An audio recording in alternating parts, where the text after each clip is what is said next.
लोमड़ी रहती थी।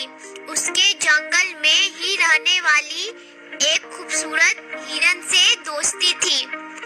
दोनों अक्सर साथ समय बिताया करते थे। वे बातें करते, खेलते और ढेर सारी मस्ती करते। हिरन को लोमड़ी की दोस्ती पर बड़ा भरोसा था, इसलिए उसके मांसाहारी होने पर उसने उससे दोस्ती की थी।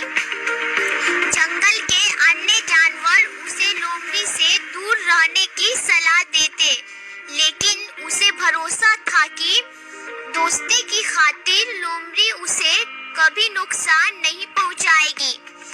एक दिन बूढ़ा शेर जंगल में आया, शिकार की तलाश में करते हुए। वह नदी किनारे पहुंचा। वह नदी के दूसरे किनारे पर उसे हिरन नजर आया, जो लोमड़ी के साथ खेल रहा था। हिरन को देख के शेर के मुंह में पानी आ गया और वह उसका मांस खाने की योजना बनाने लगा। लेकिन अब उसमें पहले जैसी फुर्ती नहीं रह गई थी कि हिरन को भागकर पकड़ ले। उसने बहुत सोचा विचार किया और लोमड़ी को अपने साथ मिलाने का इरादा कर लिया। अगले दिन उसने लोमड़ी को अपने पास बुलाया और उससे कहा, लोमड़ी, क्या तुम मेरी सहायक बनोगी? तुम्हारा काम होगा जंगल के जानवरों को फुसलाकर मेरे पास लाना। पास आते ही मैं उनका शिकार कर लूंगा और हम दोनों आधा आधा मांस बांट लेंगे। लोमड़ी ने शेर का प्रस्ताव स्वीकार कर लिया। अगले दिन से उसे काम शुरू करना था।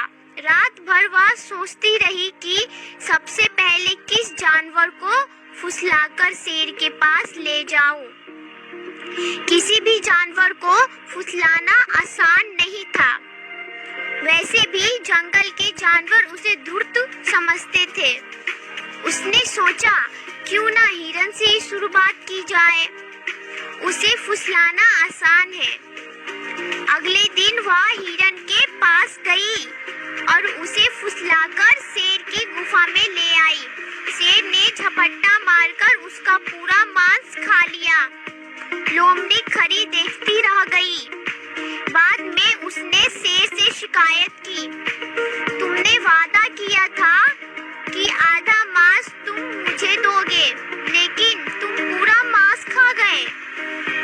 तुमने मेरा भरोसा तोड़ा है। शेर उसे डपटते हुए बोला, पहले अपने गिरेबान में झांक कर देख, क्या तूने अपने दोस्त का भरोसा नहीं तोड़ा और उसे मेरा शिकार बनाकर मेरे पास नहीं लाए? भरोसे की नसीहत तब देना जब तू खुद भरोसेमंद हो। अब चल भाग यहाँ से। जो अपने दोस्त की ना हुई तो मेरी क्या होगी? लोमड़ी मुंह लटकाकर वापस चली आई। उसे उसकी करनी का फल मिल गया। सीख बच्चों, इस कहानी से हमें यह सीख मिलती है, कभी किसी का भरोसा नहीं तोड़ना चाहिए। भरोसा तोड़ने वालों पर कोई भरोसा नहीं करता।